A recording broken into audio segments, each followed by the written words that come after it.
Yo les decía que vamos a hablar de una entidad muy bonita, ¿verdad? A mí me gusta mucho y es un poco difícil y vamos a presentar en la tarde de hoy la enfermedad de Hodgkin o los linfomas hodgkinianos, ¿verdad? Vamos a dejar para la próxima clase porque es muy denso, ¿verdad? Lo que serían los linfomas no Hodgkin, que también es un poco difícil, ¿verdad? Para eso yo les traje un resumen de la histología del ganglio, que es importante conocerla, ¿verdad? Y entonces yo le tengo un esquema ahí mostrado donde dice que estos son los canales linfáticos aferentes, que tiene dos que entran al ganglio. Los senos subcapsulares, la cápsula sería esta que está afuera y estos serían los senos subcapsulares, ¿verdad? El folículo tiroideo, el folículo ganglionar, o sea, el folículo linfoide. Entonces, hacia la periferia tenemos los linfocitos T. Los linfocitos T están en la periferia y los linfocitos B están en el centro, ¿verdad? Localizados en el centro. Por aquí tenemos los senos subcapsulares, ¿verdad? La subcápsula está aquí, los senos subcapsulares.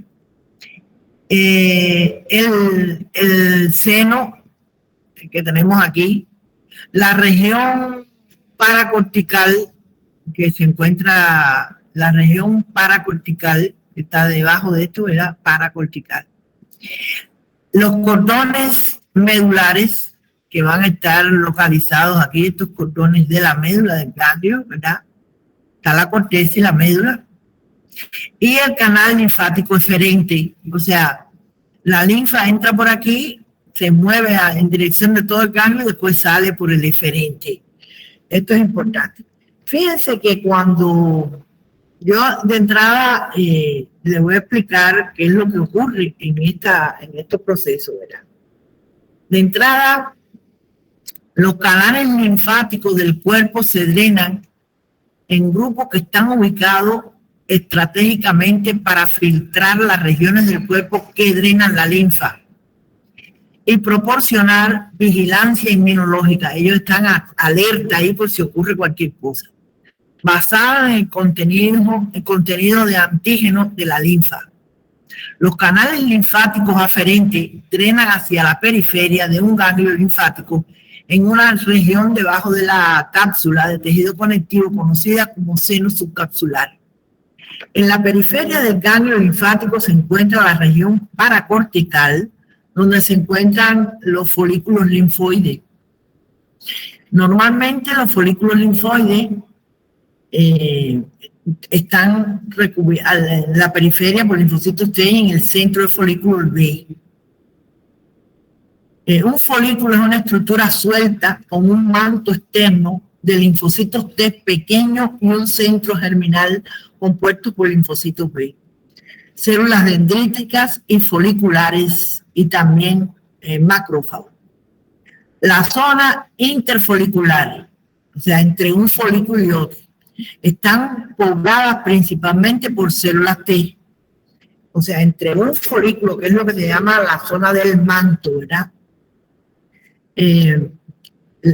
Están principalmente por células T. Desde la periferia del nódulo, las trabéculas de tejido conectivo se extienden hacia el hilio del nódulo. Los senos drenan hacia el hilio y contienen principalmente macrófagos. Los cordones medulares ubicados cerca del hilio del ganglio contienen principalmente células plasmáticas, linfocitos pequeños y salen hacia los canales linfáticos eferentes. ¿Verdad? Todo ese es el recorrido normal que ocurre en un ganglio. Ahora, vamos a ver que un ganglio linfático normal consta, y esto lo tenemos que visualizar porque si no, no podemos ver nada. Por ejemplo, un ganglio linfático normal consta de estos folículos linfoides, ¿verdad? Estos folículos linfoides, que lo que más está en la célula del manto, fíjense que lo que más oscuro es célula T y el centro germinal es célula B. Entonces, esta es la apariencia normal de un ganglio linfático reactivo benigno. Ellos pueden tener una reacción ante cualquier proceso que se esté desarrollando en nuestro organismo. Reacciona, reactivo, pero es totalmente benigno. Los linfáticos que drenan a los tejidos periféricos al ganglio ingresan al seno subcapsular y la linfa se filtra alrededor y hacia los folículos linfoides de tamaño variable y que tienen una zona de manto circundante que rodea al centro germinal pálido, en que la respuesta inmune a menudo se genera con el predominio de células B. Los sinusoides se extienden hasta el centro del nódulo, ¿verdad? Entonces, vamos a ver que todo eso es normal. Vamos a ver que por aquí tenemos una reacción, fíjense, ese folículo linfoide está aumentado. Hay que tener cuidado con las adenitis, que son inespecíficas, ¿verdad? Y que pueden tratarse de una adenitis inespecífica. Bueno, a gran aumento se ve un folículo de un ganglio linfático con un centro germinal que contiene linfocitos más grandes y que son B, ¿verdad?, sometidos a una activación. Las células B se activan para convertirse en células plasmáticas, porque las células plasmáticas son las que producen los anticuerpos, ¿verdad? Las células plasmáticas diferenciadas que producen inmunoglobulina, que son los anticuerpos específicas para los antígenos que encuentra en ese momento. En la parte superior izquierda de esta zona se encuentran las células del manto. Fíjense cómo estas células del manto, que por toda esta parte aquí, ¿verdad?, son de color más oscura. Y aquí tenemos un folículo reactivo también, un ganglio linfático reactivo con un folículo reactivo, donde hay un centro germinal que contiene macrófagos, todos estos son macrófagos, estas células grandes, y un de cuerpo hormigueante, porque ahí está realizando fagocitosis ahí. Estos grandes macrófagos están involucrados en la fagocitosis del material antigénico, que pasa de las células dendríticas foliculares para ser procesados en péptidos. En general, los ganglios linfáticos en un proceso reactivo benigno tienen probabilidad de agrandarse rápidamente y volverse a ser sensible, ¿verdad? O sea, muchas veces a nosotros nos duele la garganta o tenemos algún problema de resfriado y tocamos los ganglios o algún problema dentario del cuello y entonces tenemos esos ganglios aumentados. Pero hay que tener en cuenta una cosa. Estos ganglios están aumentados, generalmente son elásticos, uno los puede mover, los puede tocar y tienen una consistencia elástica. Mientras que los ganglios, en caso de metástasis, son duros, son pétreos, ¿verdad? Estos ganglios. En el caso de los linfomas, son ganglios más grandes, de color blanco, como si fuera, cuando uno los corta, son como si fuera una carne de pescado, así lo describe, ¿verdad? Entonces, esto es un ganglio reactivo ante una situación X y que los macrófagos están ahí fagocitando todos los antígenos que se encuentran, ¿verdad? Entonces, vamos a ver. Yo lo que les quiero llevar, que esta imagen, ¿verdad?, que también es un folículo que contiene linfocitos más grandes, que son los B, ¿verdad?, que está por aquí, y este otro que tiene los histocitos, o los macrófagos, que es la misma cosa, ¿verdad? Entonces, yo lo que les quiero llevar a que esto es una reacción de un ganglio benigno, que sin embargo los linfomas tienen otra característica. Porque si tú no ves esto, puedes ver esto y pensar por primera vez, esto es un linfoma. No. El linfoma tiene una desorganización total de la arquitectura del ganglio. Los folículos es como si se barrieran, como si perdieran los folículos. O sea, es una organización diferente en el caso de los linfomas. Bueno, aquí tenemos otro ganglio reactivo a mayor aumento, donde se ven los macrófagos fagocitando cosas ahí. O sea, una defensa que tenemos. A gran aumento, el centro germinal de este folículo de ganglio linfático reactivo tiene macrófagos. prominente con restos celulares irregulares, los denominados macrófagos corporales hormigueantes, porque fagocitan. Estos macrófagos procesan el antígeno para pasarlo a los linfocitos y estimular la respuesta inmunitaria específica. El antígeno se puede llevar al ganglio a través de los vasos linfáticos y del torrente sanguíneo. Los cordones específicos de linfocitos son atraídos y migran a sus respectivos antígenos a través de las células endoteliales altas de las vénulas. Ahora vamos aquí a hacer una cosa muy importante, que sería la evaluación de los ganglios cuando nos llegan a nosotros al departamento y la forma también que los cirujanos deben hacer estas extirpaciones o estas biopsias a sus pacientes, ¿verdad? La realización del examen de ganglio es tarea complicada, ya que puede existir y llevar a cabo una variedad de procedimientos especializados dependiendo de la naturaleza de cada uno. La biopsia. Toma de la muestra cuando son numerosos los ganglios. Deben ser estudiados histológicamente aquellos ganglios de la región cervical en primer lugar.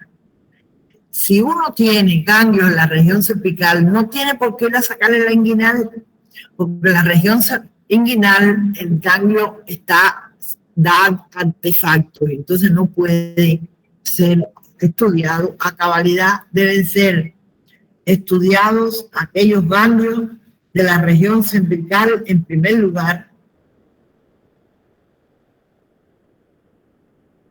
En primer lugar, ¿verdad? Aquellos ganglios de la región cervical en primer lugar y en segundo lugar la región axilar. Nunca tomar los de la región inguinal por presentar cambios inespecíficos y no vas a dar con el diagnóstico, ¿verdad? No puedes dar con el diagnóstico. Entonces, vamos a ver que en segundo lugar, la biopsia quirúrgica de ganglios intraabdominales o de grandes masas cervicales o abdominales, se le debe realizar una biopsia por congelación para saber si el tejido es útil, nunca para el diagnóstico. O sea, nosotros no podemos dar el diagnóstico por una biopsia de congelación, porque la biopsia de congelación es más grosera. Esto tiene que ser una biopsia más detallada, una biopsia que sea de cortes finos o semifinos, si es posible, ¿verdad? Entonces va a ser imposible hacer una congelación, ¿cómo se llama? Dar un diagnóstico por una biopsia de congelación. Es imposible, eso no puede ser, igual que el hígado o algunas otras cosas, ¿verdad? La coloración de Gienza y White son útiles para linfomas y leucemia. Y también la fijación del ganglio. Muchas veces el ganglio debe fijarse, ¿verdad? El ganglio debe fijarse en Zencke o en otra solución, ¿verdad? No fijarlo nunca en formol, porque te da artefactos esta biopsia, ¿verdad? Puede darte artefactos y entonces no va a estar correcta. Bueno, de entrada, la evaluación de los ganglios también puede ser la biopsia por aguja gruesa, es útil para las metástasis. La metástasis puede ser útil de un carcinoma y la biopsia por aguja fina también es útil para carcinoma. Y en caso de los linfomas, el diagnóstico citológico es de un 50 a un 75%, o sea que no es confiable hacer el diagnóstico o dejar de hacer el diagnóstico de un linfoma, ¿verdad? O sea que se recomienda que el ganglio para hacer el diagnóstico de un linfoma hodgkiniano o no, debe ser por una biopsia con una serie de baterías de inmunohistoquímica y para poder llegar a un diagnóstico correcto, ¿verdad? Eso tiene en realidad que hacerse, ¿verdad? El examen bacteriológico es útil en aquellos casos que se sospeche patología inflamatoria. Por ejemplo, en un caso que sospechamos patología inflamatoria, se corta el ganglio y se puede hacer una impronta también, pero se puede mandar uno a microscopio, se toma con un isótopo, se pone en una placa de Petri y entonces se manda a bacteriología. El microscopio electrónico tiene utilidad en algunos casos con histocitosis de células del ángela o varios tumores metastásicos.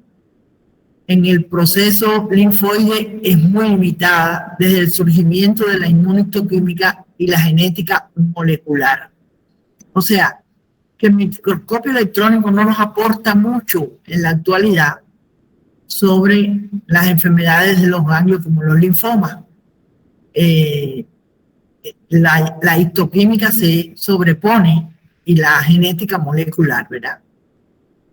El inmunofenotipo es útil en trastornos linfoides, campo de alta complejidad existiendo 1000 marcadores, el test de Rosetta a glóbulos rojos invertidos y los anticuerpos policlonales fueron sustituidos por los anticuerpos monoclonales. Se han identificado 250 antígenos, ¿verdad? En los anticuerpos estos se han identificado muchos antígenos, ¿verdad? 250. Muchos de estos anticuerpos monoclonales, en muchos de estos anticuerpos monoclonales, el CD. Bueno, entonces, vamos a pasar al linfoma. Y yo quiero decirle que en el linfoma, tanto Hodgkin como no hodgkiniano, hay una variedad que es folicular, ¿verdad?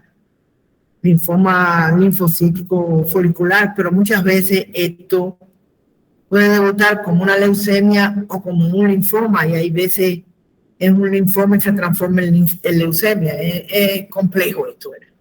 Entonces, en el caso de los linfomas de Hodgkin hay una pérdida de la arquitectura del ganglio. ¿Qué quiere decir esto? Que los folículos linfoides van a desaparecer y se va a ver una monotonía de células en toda la lámina, ¿verdad? Entonces, esto existen para todos los tumores malignos clasificaciones que se basan en las imágenes histológicas y el buen resultado que deben tener con la medicación, ¿verdad?, a estos pacientes. Y se ha visto una mejoría notable a través de los años de estos pacientes con linfoma, tanto de Hodgkin como el no Hodgkin. Ante pacientes que iban a morir, no ocurre esto, ¿verdad? Entonces, el primero que clasificó a estos linfomas de Hodgkin fue Jackson y Parker en 1947.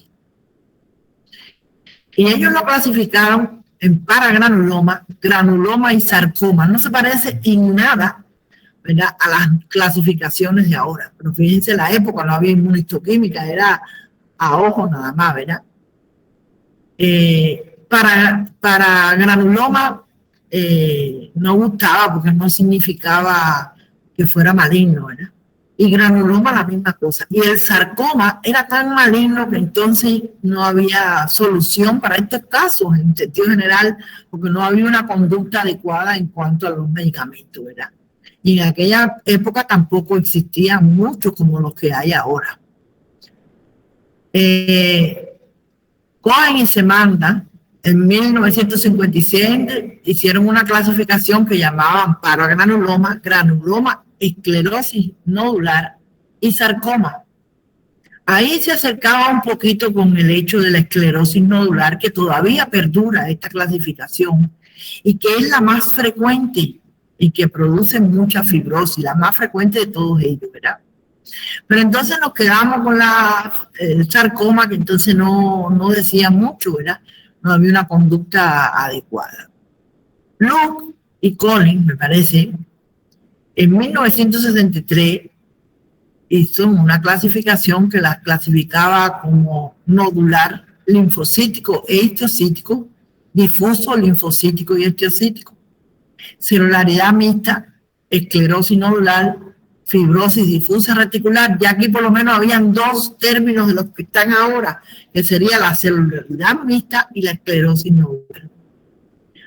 Ray, en 1960 y 66, habló de un predominio de linfocitos, celularidad mixta, esclerosis nodular y depresión del linfocito. Ese se acentuó aún más, ¿verdad?, al decursar de los años.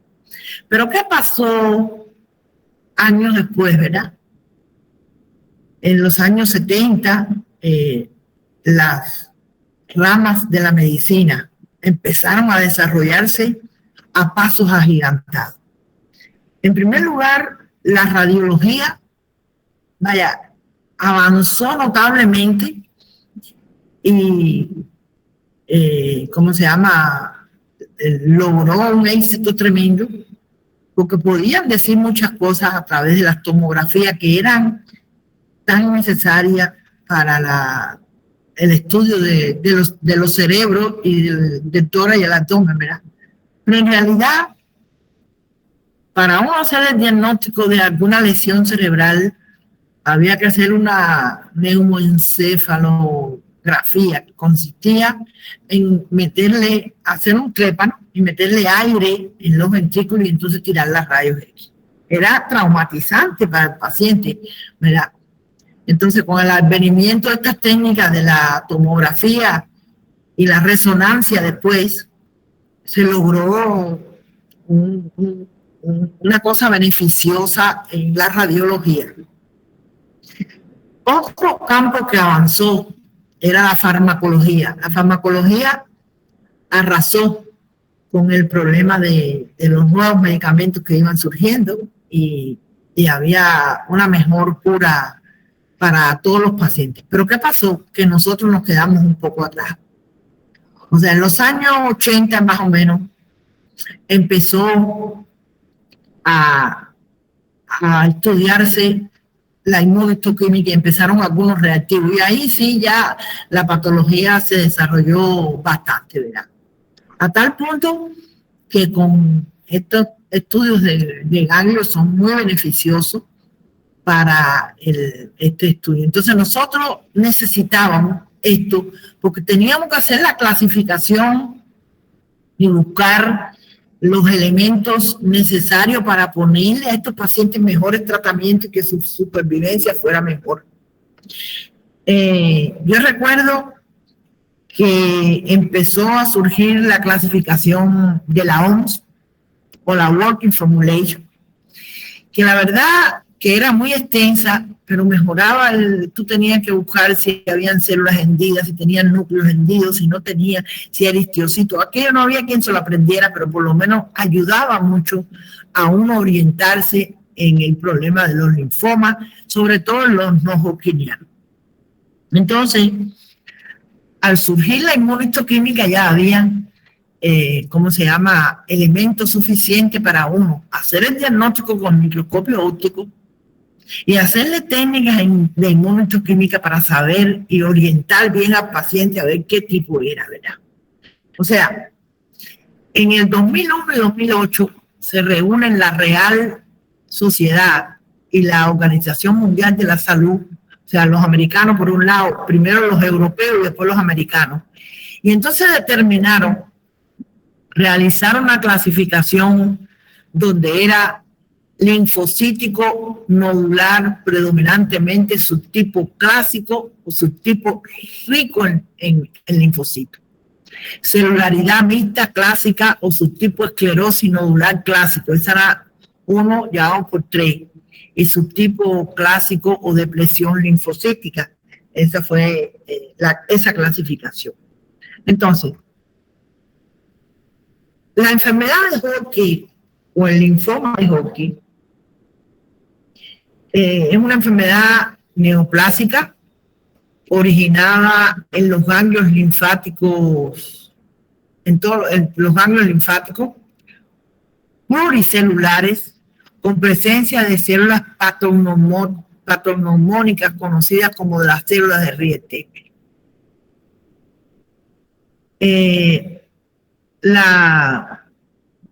¿Cómo se llama? La enfermedad fue descrita. Vamos a hacer un poquito de historia.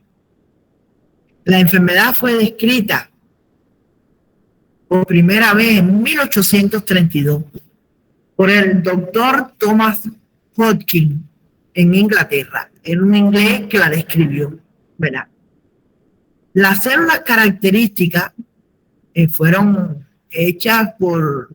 fueron dichas por Stenberg en 1898, y Reed en 1902. Por eso le pusieron, ellos descubrieron la célula y le pusieron célula de Rietveld. Afecta predominantemente a adolescentes y adultos jóvenes. Se calcula que se observan de 3 a 5 casos por 100.000 habitantes por año.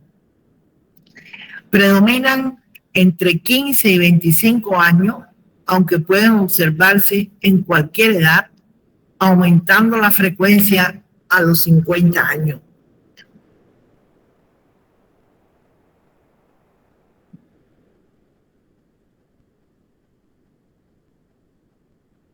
Bueno, yo no sé si quieren hacer un recesito, ¿verdad? Si quieren hacer un receso. No sé si... Sí, ¿verdad? Están cansados. Yo sé que esto es un tema muy, ¿cómo se llama? Espinoso, ¿verdad? Y hay que gustarle a uno esto. Es muy difícil, ¿verdad? Y extenso, eso mismo. Entonces vamos a un recesito de 10 minutos y después continuamos. O sea, son las 5:36. ¿Me oyen?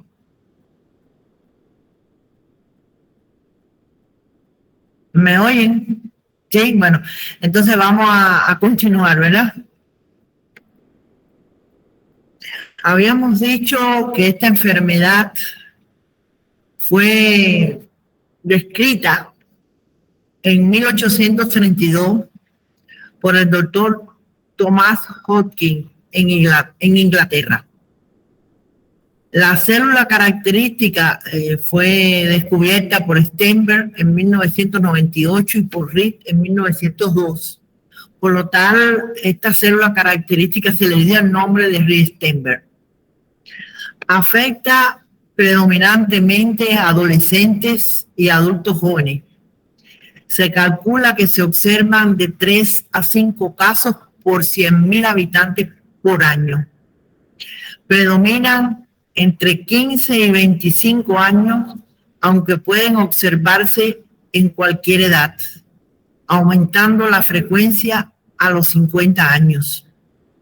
O sea, estos se pueden ver a cualquier edad, pero su frecuencia aumenta con los 50 años. En cuanto a la etiología, la causa que lo produce, es totalmente desconocida. La causa es desconocida. Aunque se han relacionado con agentes infecciosos del tipo viral, en especial el virus de Interbar. La combinación de agentes genéticos y ambientales también explican su etiología. O sea, que es una etiología, como dice aquí, que no se conoce, pero es una etiología de varios factores, ¿verdad? Y que se han asociado con agentes genéticos y ambientales y también con el virus de Interbar, ¿verdad? El virus de Interbar. Ahora, en cuanto a la clasificación,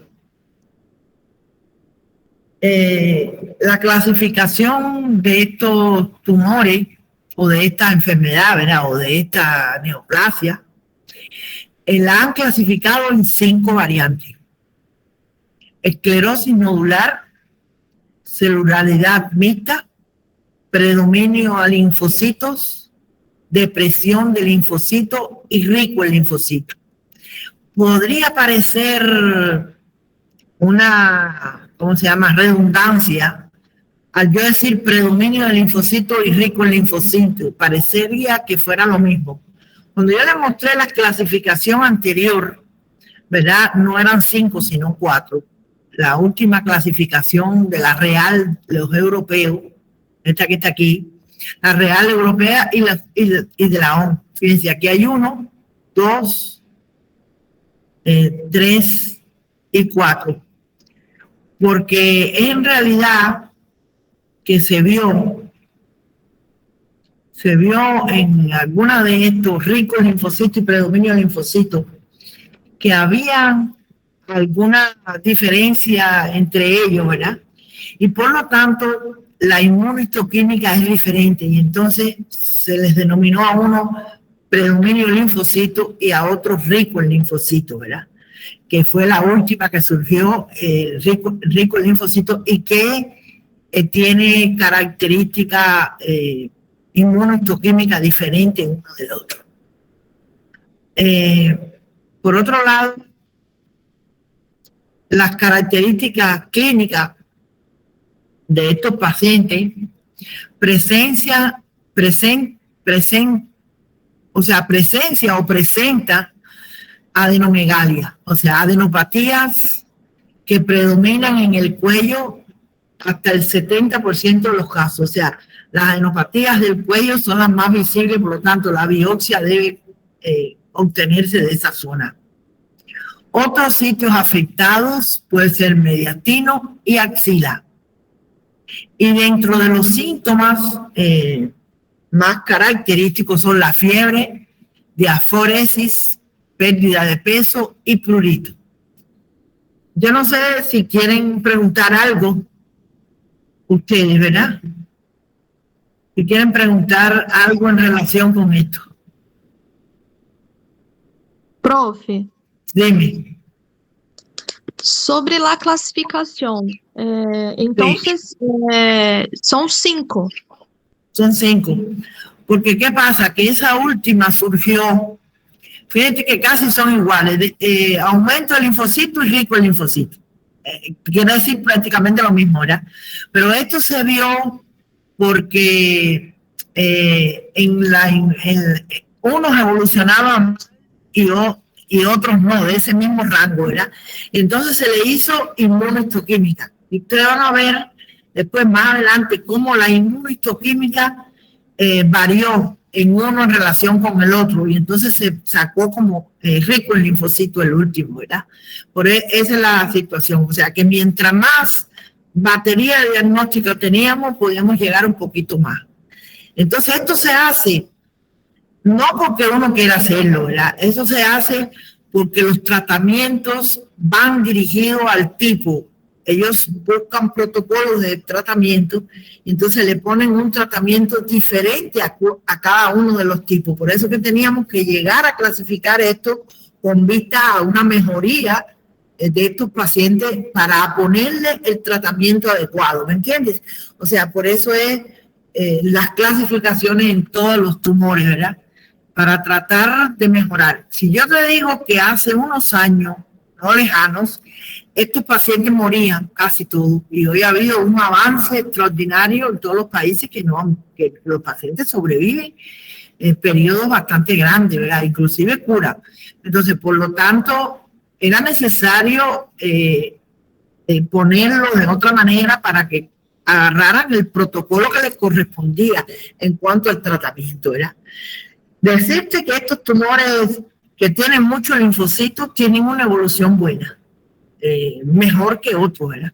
Tienen bastante buena evolución. Entonces, por eso es que se hace esto. Son 5, no es un capricho que uno tenga de decir 5, sino que son 5 por esa sencilla razón.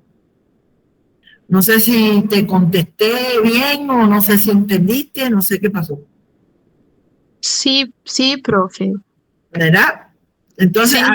¿Alguna otra pregunta? No. No. Bueno. Quanto a las características clínicas, ¿los síntomas son los mismos? ¿Los mismos de qué? Quanto a clasificación, ¿Los síntomas de cada uno son diferentes o son los mismos? Son los mismos. La clasificación se hace con el objetivo de poner el tratamiento, pero los síntomas son extremadamente igual. Fiebre, diaforesis, que quiere decir sudoraciones, casi siempre nocturnas, pérdida de peso y mucha picazón, prurito. La diaforesis quiere decir la sudoración esa profusa que tienen estos pacientes, ¿verdad? Sobre todo en la tarde o noche. Entonces. Ok, gracias, profe. Bueno, entonces, desde el punto de vista del laboratorio, y es muy importante que ustedes conozcan esto, porque van a tener pacientes, y entonces el laboratorio ayuda mucho para, ¿cómo decirte?, para hacer el diagnóstico, ¿verdad? Entonces, pero mira, en etapas iniciales, los análisis de laboratorio son negativos y a medida que la enfermedad avanza, puede encontrarse un grupo de cosas, ¿verdad? Como por ejemplo anemia. Estos pacientes van a presentar una anemia. Van a presentar leucocitosis, o sea, aumento de los leucocitos en un análisis de sangre. O sea, los leucocitos que normalmente son de 10.000, bueno, pueden aumentar por un proceso inflamatorio, pero llegan a aumentar en esta enfermedad. O sea, los leucocitos aumentan en sentido general. Hay una marcada eosinofilia, o sea, los eosinófilos aumentan. Los eosinófilos pueden aumentar por problemas alérgicos, puede aumentar, y uno va descartando, ¿verdad? Puede aumentar por parasitismo, sobre todo en niños, ¿verdad? Y puede aumentar por una enfermedad de Hodgkin también. Porque es que el cuadro histológico que se ve en el Hodgkin también presenta muchos eosinófilos y por eso es que aumentan, ¿verdad? Entonces, los monocitos también aumentan, ellos que casi nunca son muchos, ¿verdad? Y hay una linfopenia, o sea, los linfocitos disminuyen en sangre periférica. Por otro lado, hay un aumento de la deshidrogenasa láctica y cuando hay una infiltración hepática, se alteran las pruebas de funcionamiento hepático, pero siempre el diagnóstico, esto es muy importante, se debe realizar por una biopsia del ganglio linfático, ¿verdad? Que debe ser con anterioridad comunicado a patología y si es posible llevar, si están en caso del hospital, llevar el ganglio en fresco para uno examinarlo y fijarlo con el fijador adecuado, ¿verdad? Eso es lo que hacíamos nosotros en el hospital. Cuando se hace y se fija en formol, pero es mejor fijarlo en otras soluciones como el Zenker, ¿verdad? Solución de Zenker. Bueno, aquí tenemos un Hodgkin. Fíjense que es un ganglio grande, ¿verdad? Que tiene tracto fibroso, este ganglio. Cuando observamos la celularidad, vamos a ver en esta imagen la célula típica de Rey-Steinberg. Esta célula va a tener varios núcleos, por ejemplo aquí ya hay 3, puede ser que tenga 2, y un nucleolo bien prominente, que va acompañado con anterioridad con una pérdida total de los folículos linfoides, ¿verdad? Uno está viendo un ganglio monótono, no estás viendo los folículos, no estás viendo las imágenes características propias histológicas del ganglio, estás viendo una cosa monótona, como si fuera que se ha borrado todos los folículos por esta célula, ¿verdad? Aquí vemos la célula de Rey-Steinberg y por otro lado los linfocitos, ¿verdad? Que se encuentran también en esta imagen. En el caso de otra imagen, y después vamos a mostrarle otras imágenes típicas de cada variedad. Por ejemplo, aquí vemos una célula grande, presencia de algunos eosinófilos. La presencia de eosinófilos en un ganglio te hace que tú busques estas células de Riestenberg que hacen el diagnóstico, ¿verdad? Cuando uno mira un ganglio que tiene eosinofilia, uno lo primero que le pasa por la mente es que sea un linfoma hodgkiniano, ¿verdad? Entonces, que vea esa monotonidad, monótono, fíjate como esto que no hay folículo y todo es monótono, son células y células. Y por supuesto, como mejor se ve, es en un menor aumento. Bueno, por acá tenemos otra imagen que sería una célula de Riestenberg con linfocitos normales a su alrededor.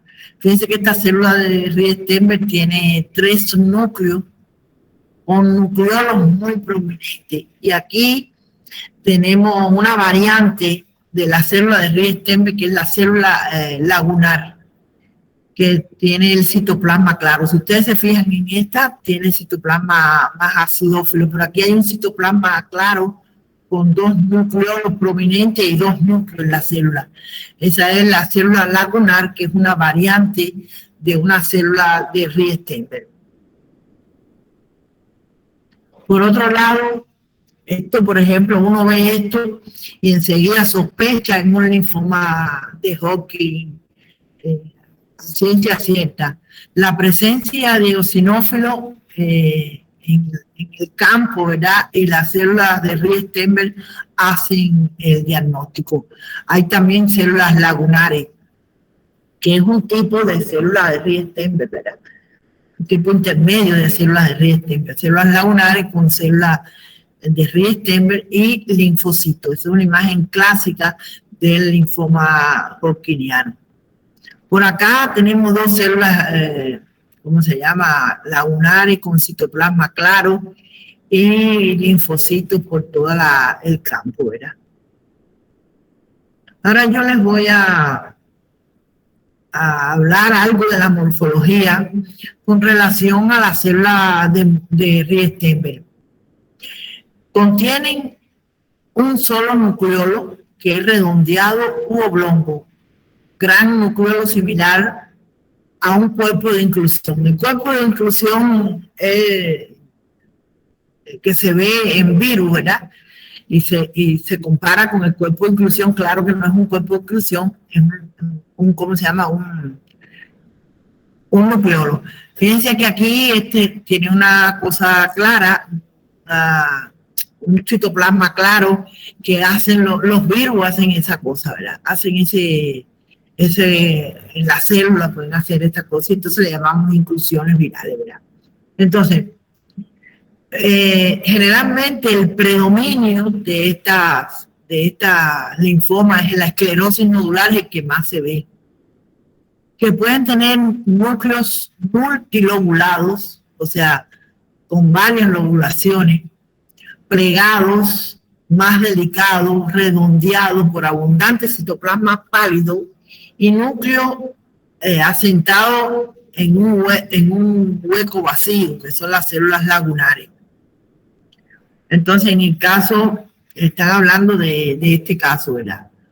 Contiene la mononuclear, un solo núcleo redondo, oblongo, con gran nucleolo y cuerpos que se parecen a los cuerpos de inclusión. Núcleos polipoides en palomita de maíz, que sería el linfotiocitario, con nucleolos poco destacados y citoplasma moderadamente abundante, específico del predominio del linfocito. Fondos apropiados de linfocitos, células plasmáticas y eosinófilos. Esto es lo que se ve en cuanto a la morfología general de los tumores de Hodgkin, ¿verdad? Ahora vamos a empezar a hablarle de las distintas variedades.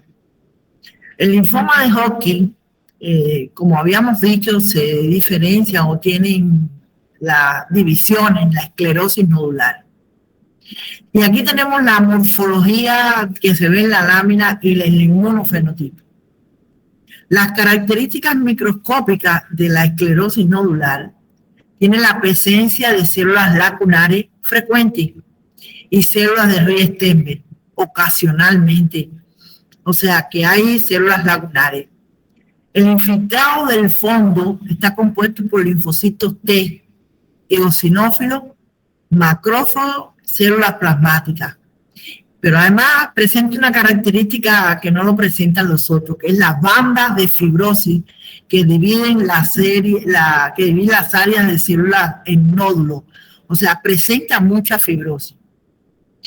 Y esta célula de Rie-Steenberg es positiva al CD15, positivo al CD30. Por eso se sacan, desde el punto de vista inmunológico y microscópico, el tipo de linfoma. En este caso estamos hablando de la esclerosis nodular. Y el tratamiento correcto que se debe realizar. Normalmente es negativo a la vimentina. Las características clínicas típicas es el subtipo más frecuente. Normalmente la enfermedad puede ser detectada en un estadio 1,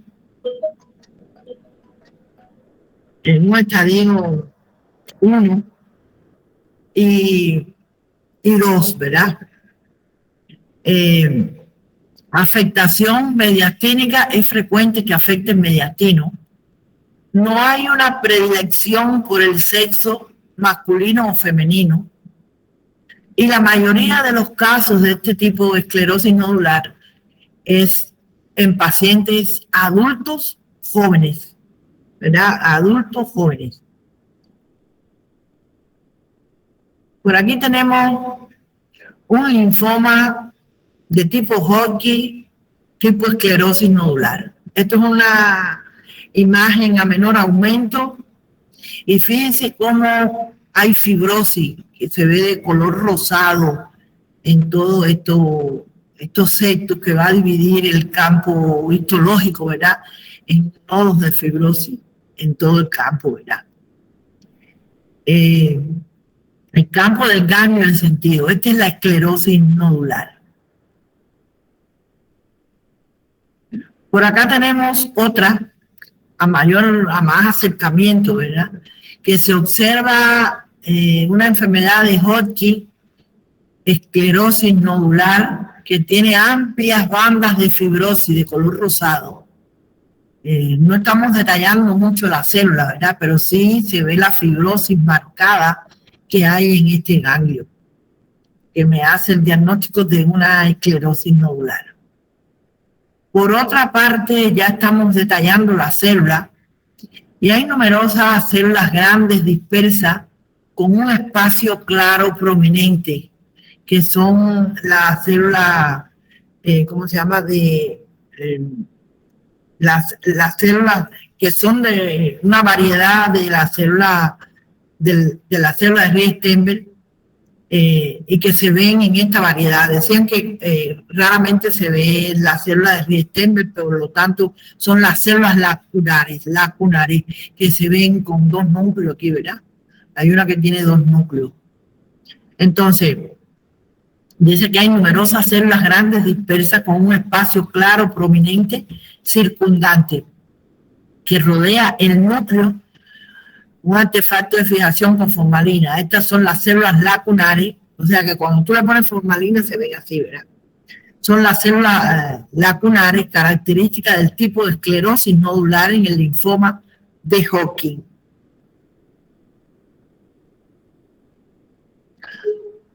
Por otro lado, vamos a ver una biopsia de un ganglio que muestra presencia de células de Hodgkin eosinófilos.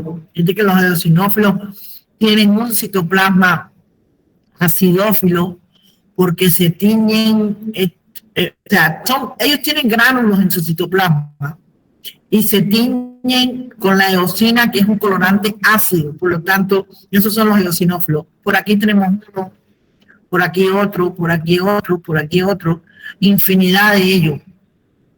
Ante este cuadro y esta célula, lo primero que tenemos que hacer es el diagnóstico de una enfermedad de Hodgkin, esclerosis nodular, ¿verdad?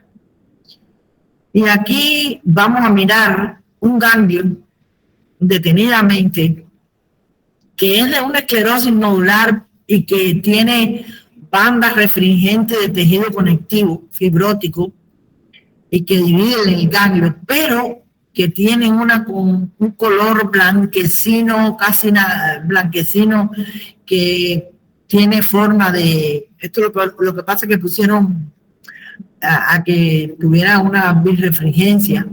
Y entonces este es el color en forma de carne de pescado que se ve en los linfomas, ¿verdad? Tanto en el Hodgkin como en no Hodgkin. Pero aquí se ven estas bandas que es de la esclerosis nodular, bandas de fibrosis en esta esclerosis nodular. Después tenemos la celularidad mixta. Y vamos a ver la morfología y el inmunofenotipo. En cuanto son células mononucleares, cuando hablamos de células mononucleares, estamos hablando de la célula, de los linfocitos, ¿verdad? Y células plasmáticas.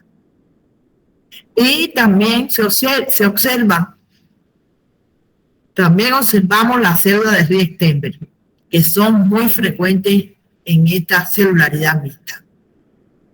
Fondo es rico en linfocitos T, pueden haber eosinófilos, macrófagos y células plasmáticas.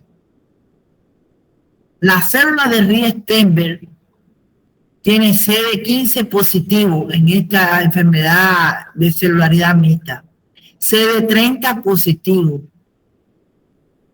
y la vimentina es positivo. En cuanto a las características clínicas, más del 50% de los casos con celularidad mixta se presentan como una enfermedad en estadio 3 o 4. Se ven más en hombres que en mujeres. Y la incidencia es bifásica, picos en adultos jóvenes y de nuevo en adultos mayores de 55 años. Ese es el caso de la esclerosis nodular.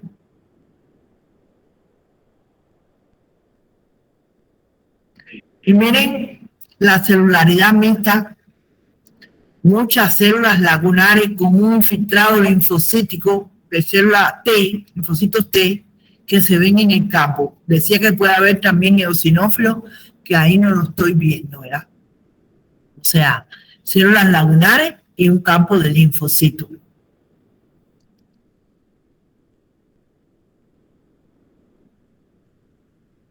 En cuanto a la clasificación morfológica del linfoma de Hodgkin tipo celularidad mixta, del 20 al 25% de todos los casos tienen una afectación de ganglios linfáticos. Adopta la forma de borramiento difuso de la estructura ganglionar. Eso es muy importante. Cuando uno ve un borramiento de esa estructura, seguramente es un linfoma. Aquí tenemos una célula de Rie-Steenberg característica, ¿verdad? Y dicen que este pronóstico de celularidad mixta tiene un buen pronóstico, o sea, el pronóstico es bueno. Yo no sé si ustedes me entienden cuando yo digo borramiento difuso de la estructura normal del ganglio por un infiltrado celular heterogéneo que incluye linfocitos pequeños, que ahí se ven, eosinófilos, que no los estoy localizando, pero mira, aquí localicé uno, y otro por aquí, y otro por aquí, eosinófilos, células plasmáticas, ahí es más difícil ver las células plasmáticas. La célula plasmática es una célula un poquito mayor que tiene su núcleo desplazado hacia la periferia. Macrófago o histiocyto, que es la misma cosa, benigno, mezclado con células neoplásicas. Esto parece uno. Están mezclados con células neoplásicas. Abundantes células de Rie-Steenberg, variantes mononucleadas, fuerte relación con el virus de Epstein-Barr, fuerte relación con el virus de Epstein-Barr, que es el causante de la mononucleosis, ¿verdad? Asociado a edad avanzada, síntomas sistémicos, sudoración nocturna, fíjate que es lo mismo, pérdida de peso y estadio avanzado del tumor.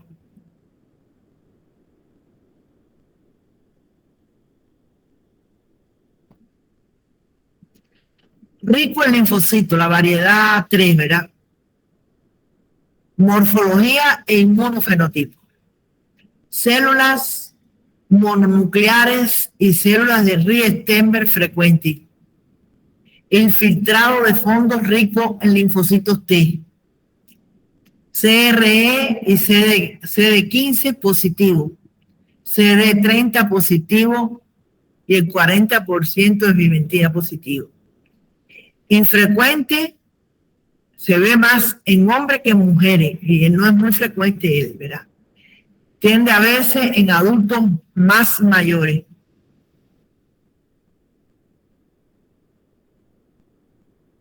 El linfoma de Hodgkin, rico en linfocitos. Fíjense que aquí hablamos rico en linfocitos y seguimos hablando de rico en linfocitos. Fíjense qué cantidad de linfocitos existe, ¿verdad? Habíamos dicho que en el rico en linfocitos habían células mononucleares y células de Riestenberg frecuentes, infiltrados de linfocitos T. Los linfocitos T son más oscuros, fíjense aquí. Y, por ejemplo, aquí hay células también, lo que pasa es que es un menor aumento, células lagunares, y aquí es una inmunohistoquímica, ¿verdad? Están coloreando a estas células de Riestenberg. Miren, aquí hay una célula de Riestenberg y aquí hay otra. Es una inmunohistoquímica que están coloreando estos linfocitos. Yo tengo que saber el tipo de reactivo que yo voy a poner para que esto pueda ser posible, porque todos colorean del mismo color.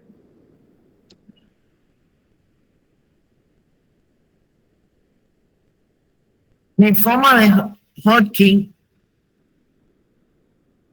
rico en linfocitos, ¿verdad? Bueno, forma infrecuente del linfoma de Hodgkin clásico, es infrecuente.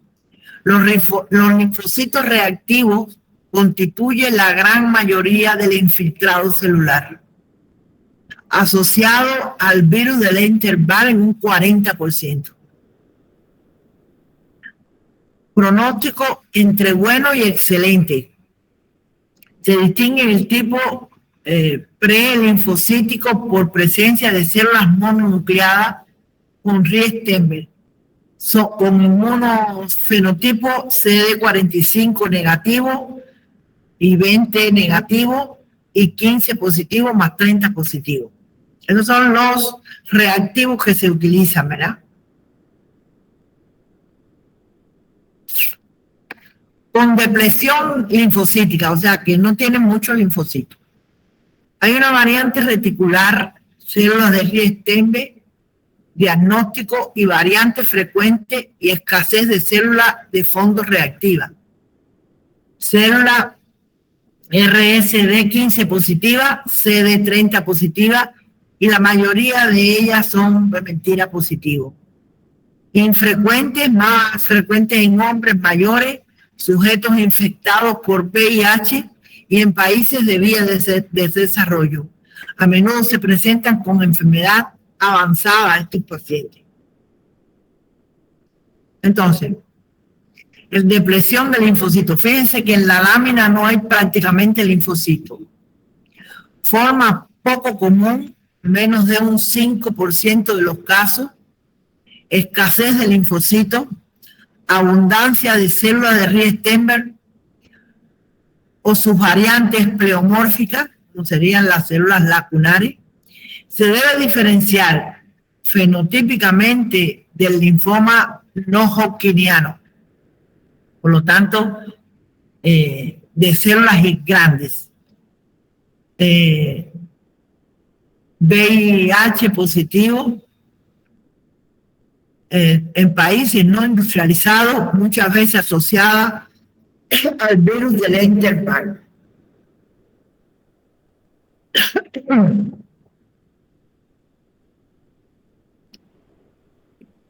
Nos queda ahora el predominio linfocítico, morfología e inmunofenotipo.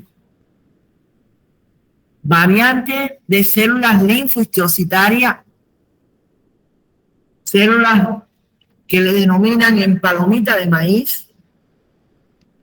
No sé cómo ustedes le llaman a eso, ¿verdad? No me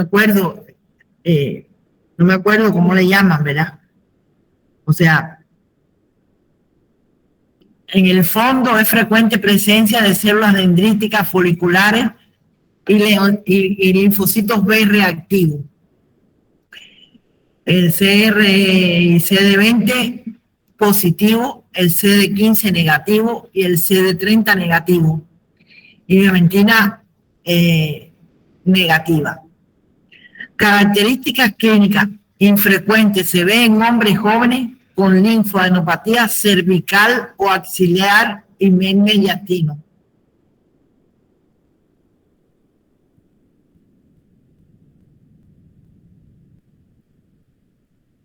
El linfoma de Hodgkin, tipo predominio linfocito, es una variante infrecuente, donde existe un borramiento de la estructura ganglionar. Fíjense que los folículos, cuando me dicen borramiento de la arquitectura del ganglio, quiere decir que no se ve la estructura normal de los folículos linfoides. Entonces, va a haber un infiltrado nodular de linfocitos pequeños, muchas cantidades variables de histocitos benignos, ¿viste? Como lo vemos aquí, ¿verdad? Es difícil encontrar la célula de Riestenberg. Hay una variante linfocitócita, variante linfocitócita expresan marcadores de células B y factores específicos de centros germinales. No hay relación con el virus de Epstein-Barr. Hombres menos de 35 años de edad. Casos típicos con linfadenopatía cervical y axilar. Médula y mediastino es rara y el pronóstico es excelente.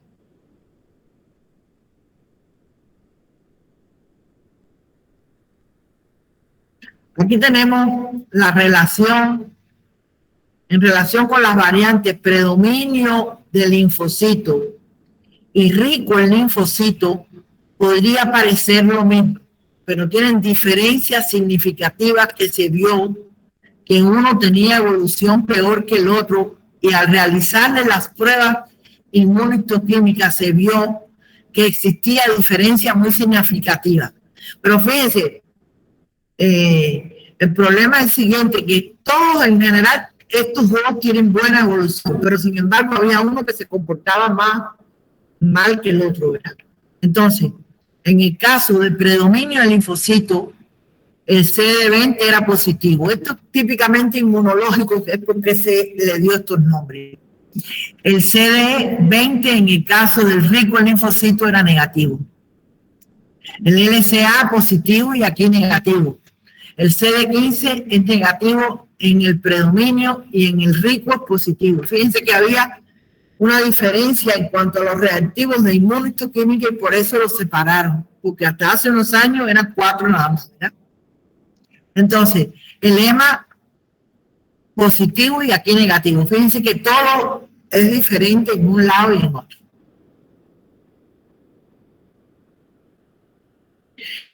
Este es un hígado que está involucrado en una enfermedad de Hodgkin. La verdad que hoy en día es difícil, ¿verdad?, observar esto, porque generalmente los tratamientos que existen para esta enfermedad son muy buenos, ¿verdad? Han tenido una evolución muy grande. O sea, yo creo que yo en mi vida he visto esto. Un hígado infiltrado, y entonces te crea la duda y que pudiera tratarse de una metástasis o que pudiera tratarse de una infiltración por un linfoma, ¿verdad? El caso es, y yo no sé si ustedes se acuerdan, las metástasis tenían un tamaño variado. Aquí tira más bien hacia lo más fino, ¿verdad? Son metástasis pequeñas, son infiltraciones pequeñas. Este tumor infiltra, no metastiza. O sea, son pequeñas. Y por otro lado, en el caso de las metástasis, había una zona de necrosis central en la metástasis que le daba el aspecto como si fuera un ombligo, ¿verdad? El centro, y así le llaman, umbilicada, metástasis con aspecto umbilicado. Entonces aquí no ocurre esto. Esta es una infiltración por un linfoma y fíjense que es un gránulo muy fino, ¿verdad? La estadificación de la enfermedad de Hodgkin es muy importante para determinar la terapia que se va a usar. Por tanto, es importante determinar si el paciente tiene solo una región de ganglios linfáticos afectada o múltiples regiones de ganglios afectados o afectación extraganglionar, porque van a requerir una quimioterapia mayor o menor, de acuerdo al caso específico. Y yo voy a primero explicarle esto y después voy a pasar arriba, donde hay una estadificación que utilizan los oncólogos para ponerle el tratamiento de en qué grado se encuentran sus pacientes, ¿verdad? Por ejemplo, en el estadio 1 hay solamente un linfonódulo en la región, ¿cómo se llama? Superior del cuello, en el cuello, ¿verdad? Solamente ahí. Ya entonces ellos dicen que es un estadio 1. En la región 2 hay linfonódulos en la región por encima del diafragma y en el cuello. Ya es un estadio 2. Acá en el estadio 3, si ustedes se fijan, hay ganglios en el abdomen por debajo del diafragma y en el cuello. Y en el estadio 4, que es el más grave, existe infiltración a hígado, a vaso. Fíjense que tiene, vamos a ponerlo mayor, porque esto, fíjense que tiene una infiltración difusa, ¿verdad? Del hígado, del vaso, inclusive de la médula, ¿verdad? De la médula ósea. Estos pacientes. Y a la axila también por aquí. Estos tienen axila y acá.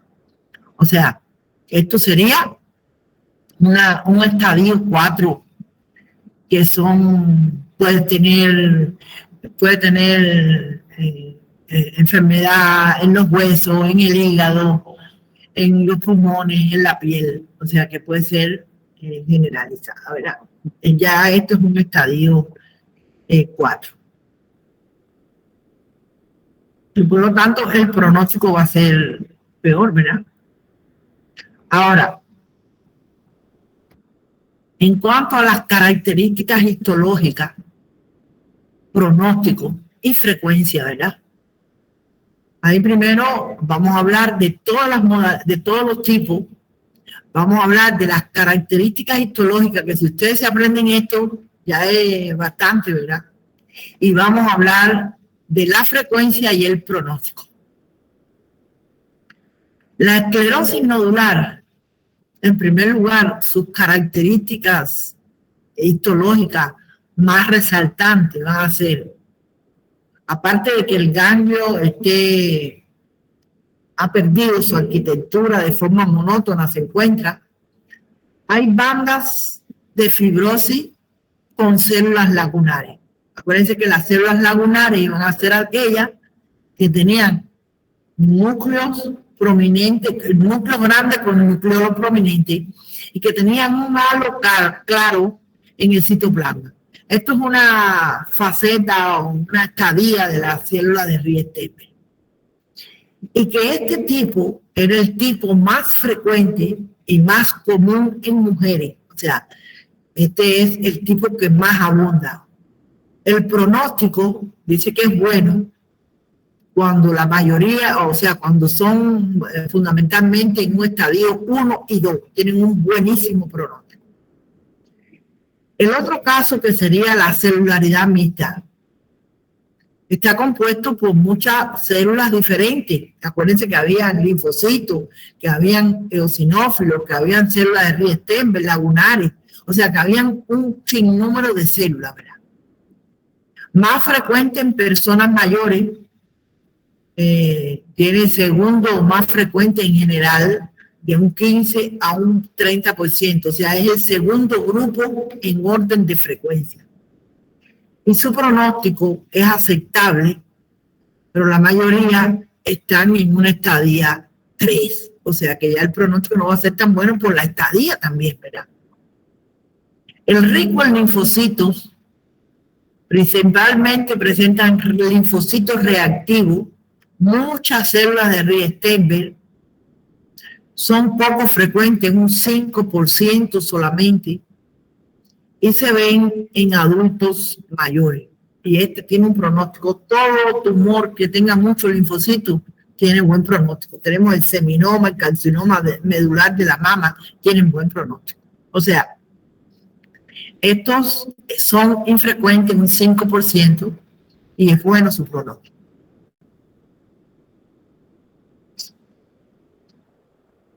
Vamos a ver lo que sería el agotamiento del linfocito o pobre linfocito, ¿verdad? Muchas células y variantes de Riestenberg. Las variantes pueden ser la célula en sí de Riestenberg y la cunare. Esto es raro, por suerte, ¿verdad? Es raro. La mayoría están en un estadio 3 y 4, o sea que el pronóstico es malo, ¿verdad?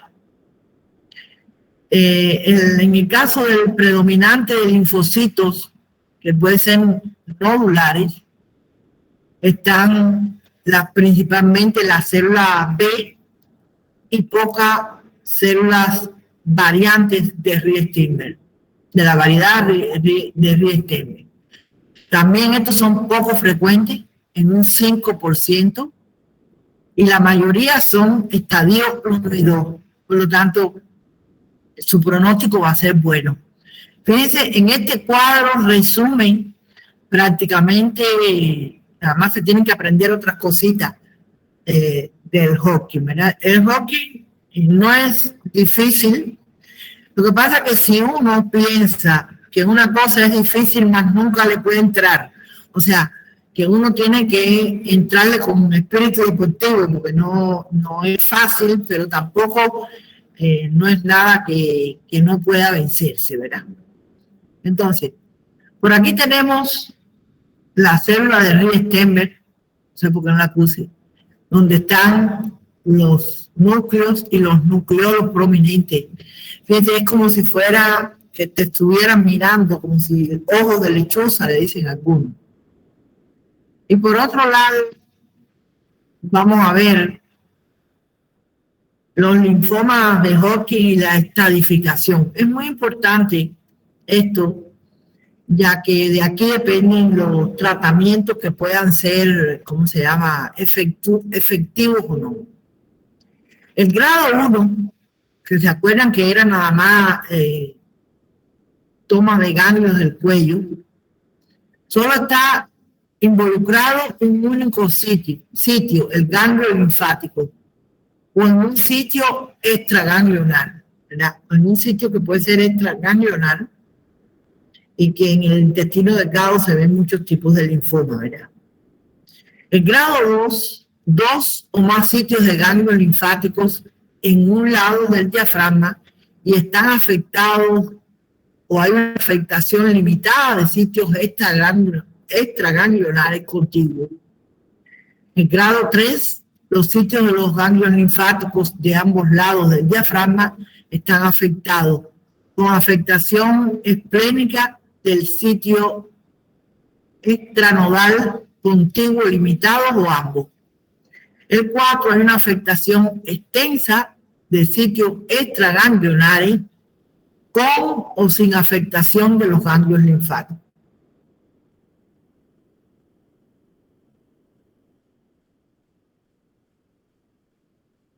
En relación al tratamiento,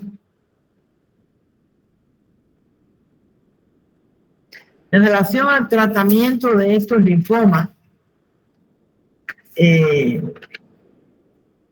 muy característica, ¿verdad?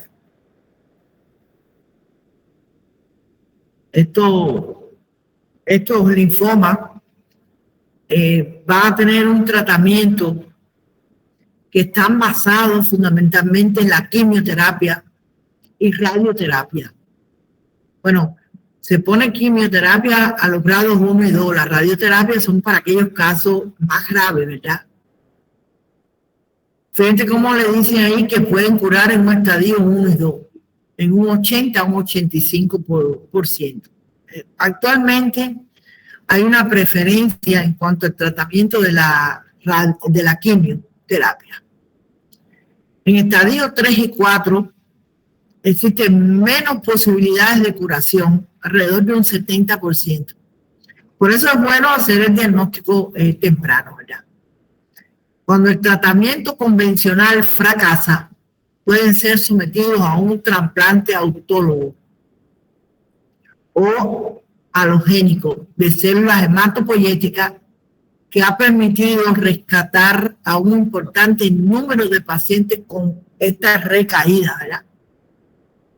Entonces nosotros, no sé si quieren hacer alguna pregunta, pero yo les voy a mostrar para que ustedes vean la clasificación de la Organización Mundial de la Salud para los linfomas no Hodgkin que vamos a ver la semana próxima, ¿verdad? Y es apoteósico. Yo creo que no hay ser que se puede, tiene que estar nada más en esto, que se pueda dedicar a esto. Fíjense toda la variedad de linfomas de T, y muchos de estos linfomas también no Hodgkin tienen relación estrecha con las leucemias, ¿verdad? Hay veces algunos debutan con una leucemia y al decursar del tiempo van hacia un linfoma o viceversa. O sea, esto prácticamente casi es imposible poderse aprender toda esta sintomatología, ¿verdad? Yo creo que podemos dar algunos específicos, ¿verdad? Los más llamativos. Y por eso yo no le presenté esto y vamos a ver algunas láminas también que no están puestas. Hay algunas puestas y otras no. Yo quería mostrarle esto que también se puede ver en el Hodgkin y que se ve en el no Hodgkin. Fíjense cómo el ganglio tiene un aspecto, es blando, no es muy blando. La esclerosis nodular quizás tenga un poquito de fibrosis, sea menos blando, pero es un ganglio blando, que la superficie de corte, tanto para el Hodgkin como para el otro, para el no Hodgkin,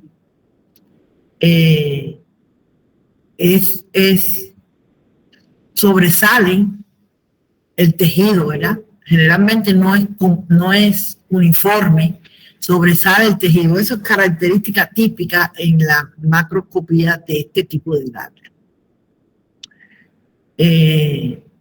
Podría pasar esto por un linfoma de Hodgkin también, ¿verdad? Es la misma sintomatología que el linfoma de Hodgkin. Fíjense cómo hay una característica específica. Yo les estoy adelantando esto para que ya que estamos metidos aquí puedan observarse estas cosas, ¿verdad? Bueno, la característica específica que ellos infiltran, esto se está metiendo en el tejido adiposo, ¿verdad? Estos tienen una evolución peor que los linfomas hodgkinianos, pero no, ¿cómo se llama? Han tenido buena evolución con el tratamiento, algunos de ellos, ¿verdad? Fíjense que aquí no hay identificación de ningún folículo, esa es la característica que prima. Y si observamos fíjense cómo este ganglio tiene folículos, pero están disgregados, ¿verdad? y además se mete en el tejido adiposo, que eso no lo hace ningún ganglio reactivo, ningún ganglio con otra patología. Esto es una infiltración del tejido adiposo por un linfoma, ¿verdad? Entonces, fíjense los tipos de linfoma, como son las células, ¿verdad? Y no hay, por supuesto, la célula de Riesterberg. Y yo le quiero mostrar una médula que yo decía que nosotros una vez nos costaba trabajo ver las médulas, y aquí están las trabéculas óseas, ¿verdad? Esto están las trabéculas óseas. Nunca una médula benigna va a tener la cercanía hacia esa trabécula que prácticamente la toca, ¿verdad? La toca en algún punto. O sea, esto parece ser de una persona mayor por la cantidad de células adiposas que encuentra, ¿verdad? Pero aquí hay una infiltración que son células pequeñas, azules, con un infiltrado de linfocitos en esa médula. Yo no sé si ustedes tienen deseo de hacer alguna pregunta. Veo que muchos se han ido. No sé si es que no les ha gustado la clase o qué es lo que ha pasado. Muchos se han ido. Y en realidad este es un tema importante y lo van a encontrar bastante, sobre todo la esclerosis nodular y la celularidad mixta. Yo no sé si quieren, los que están presentes, si quieren hacer alguna pregunta o no, ¿verdad?